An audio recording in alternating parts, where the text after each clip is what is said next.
Yeah, I do find it interesting, the whole La ilaha.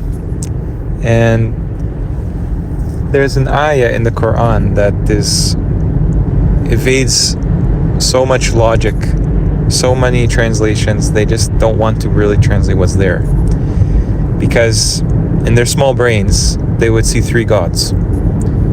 And that's Surah 3 ayah 18, where it says illa huwa wal malaika wa ulul ilmi qa'iman bil qisti. So clearly ilaha has some kind of a meaning that doesn't really sit well with me. It's just gods. What is the purpose of a god other than to establish a hierarchy? Oh, they're the gods, we have to follow them, we have to do. Anything can be a god at that point. So really, it's like, it's not even the thing, it's not even the person that you claim is a god. It's really the relationship between you and that thing. I mean, you can make your parents gods. Are they actually though? Because the Quran suggests that, unlike most of the religious-minded people in the world that believe that jinns are a type of fallen angel or something of that nature, Allah makes it clear that jinn are what we would imagine as the closest representation of what, can be deemed a god or gods in the Quran. And that's why, it says most of them serve the jinn. Jinnati wan nas go into hell. How did the jinn serve their gods? Well, it's kind of obvious, isn't it? It's like they're really the only beings that could convincingly, for most of humanity, pretend to be these superhuman, superpowered, gods in some kind of a form within the creation. Other than that, you just have metaphors, you just have statues, and you have nature, and you have human beings. And that suggests that basically the things that we would associate as gods, like idols and statues and humans, are just vessels for these beings. The beings are the things that actually constitute the shirk at the end of the day, right? I mean, that's what it kind of goes towards, and that's why Allah makes it clear what their gods are. God, it's just this very obvious thing that, something that's qa'id, seated. Shaitan is clearly seated. The jinn say they were at positions where they were seated. Allah's not seated though. That's a different word entirely. So it makes sense that there's a hierarchy in the universe, and that started a long time ago, and it was kind of, the last part was finalized with Adam. Allah says how many things are subjected for Adam, Bani Adam. The Malaika themselves, distinct from the jinn, no one's witnessed their creation. They actually are subjected, they submit to Adam. This is the point of the Sajud story. Sajideen. Iblis is not from those.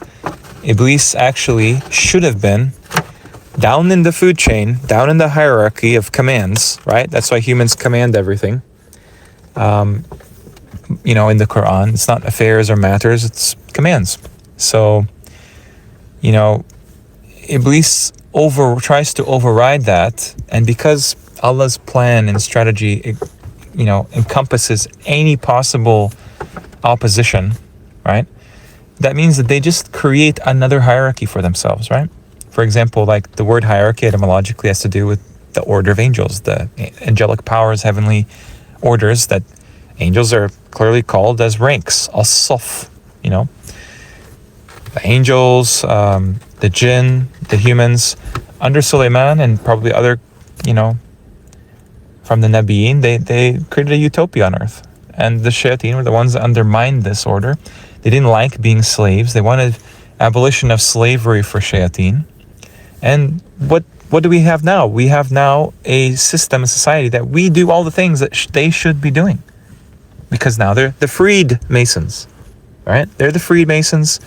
They're the Kabil of Kabbalah. They're the tribe that, they rebelled and renounced and became these kuffar that just have invaded our world. They just are too cowardly to come out in the open and admit what they did.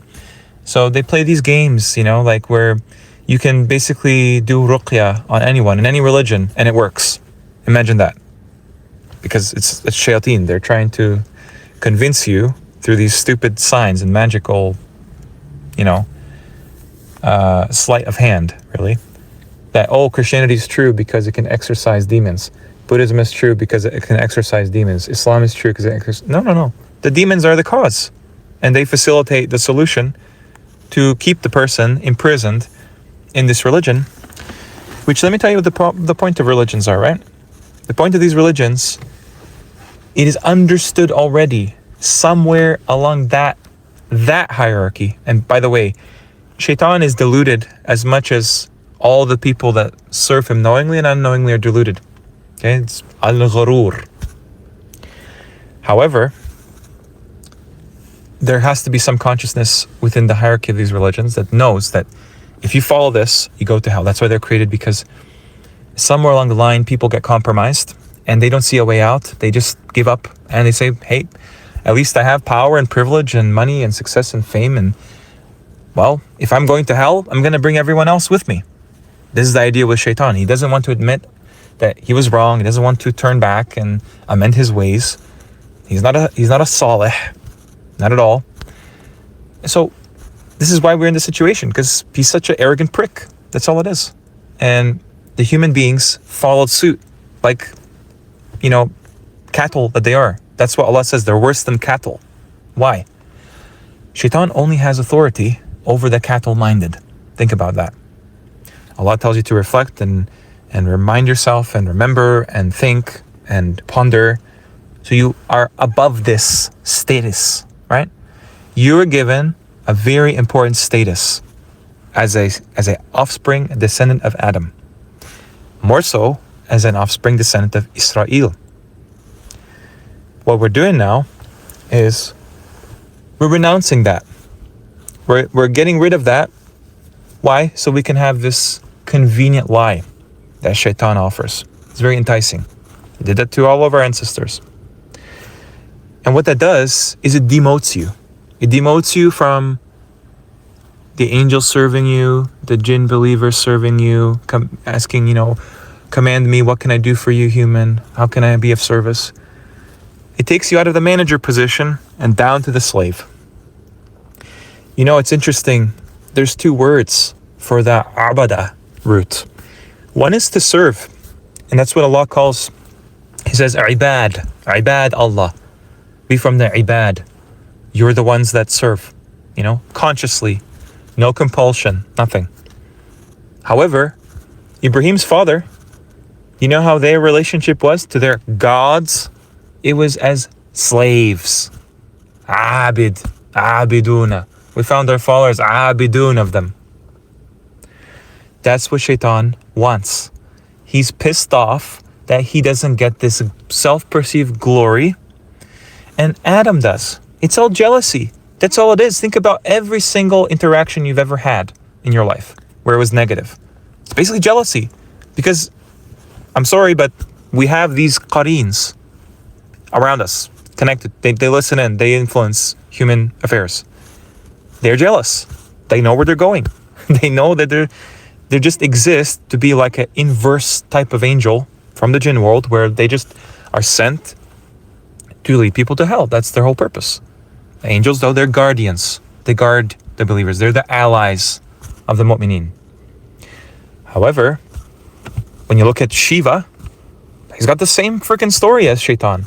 Sits on a mountain, serpents, destroyer, lord of cattle, blue-skinned even. He's not even a human. He's not even an angel or anything that they would understand. Like, he's this kind of like self-proclaimed deity. That's all it is. And Ilaha embodies that whatever they create of these little hierarchies and games and, my priest and my sheikh told me from his scholars that these scholars were listen to the prophet and the prophets listen. That's all fake. That's all fake. Where are the intermediaries between you and Allah? None. You could say, well, the angels go in between. That's a formality. Allah has full omniscience, omnipresence from outside the creation within everything. That's not pantheism. He has access to every little thing, being separate from the creation.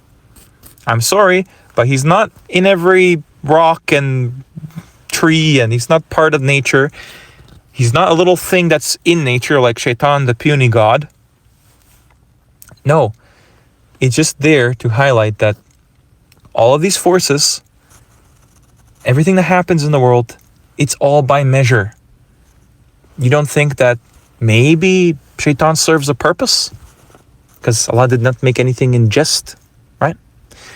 And his purpose is to move the people away that would never be satisfied with Jannah, that just want to have a debauchery as their eternal abode. Doesn't that make sense? That they hate themselves. They want to torture themselves. That's why they even buy into this weak plot of Shaitan. It's weak. Imagine how much weaker you have to be to actually listen to it, to be subject to it. That's why human beings are at the bottom, the very bottom, if they're disbelievers. They're at the very top, the cream of the crop, the quality, if they're believers.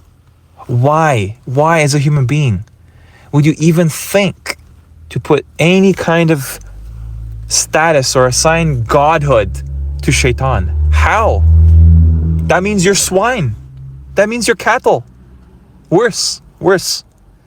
This is not the language I would like to use. This is the language the Quran uses. So think about it carefully when these people ascribe godhood to Shaitan, or some kind of like adversary of Allah. That's what Shaitan means, adversary. No, just look at the Quran, what it says, what it means. The jinn tell us in the Quran that they have this liar among them who spreads enormities, abominations of lies, which you get from the word shatatan. He's not God's opponent. He's not Allah's enemy. He's his enemy because he goes against this order, of course. But he created him. This is not a Gnostic Zoroastrian text, the Quran. It speaks of a very weak and vulnerable enemy. It curses this enemy. This is a curse that Shaitan transfers to his followers, whether they know it or not. Really, what we're seeing in the world is the most important aspect of the Quran, which is, can you identify who Allah is? What he is not, that's the first step. What he is not. Like Ibraheem in that story. Then, if he can't be these things, clearly he transcends everything. He's not a thing. He is. He exists prior to anything, after everything, encompassing everything. But humanity, they're constantly making claims. This is Allah. This is Allah. Allah has this and Allah has that and Allah is this. Why? Why would the Quran inform us of this? Because this is just the human story. Humans are really that thick in the head, unfortunately. They play games and they play semantics. And what you get out of it is that they're just Satan worshippers. That's it. That's why the word worshippers is used for abidun. They see God as Shaitan. They please God have mercy on me. I don't want to be punished. Please, intercede for me. I'm just a sinner. I'll whip myself for you and for Ali and for Hussein and everything. That's what they want. They want a world that sees Allah with the attributes of Shaitan. Simple.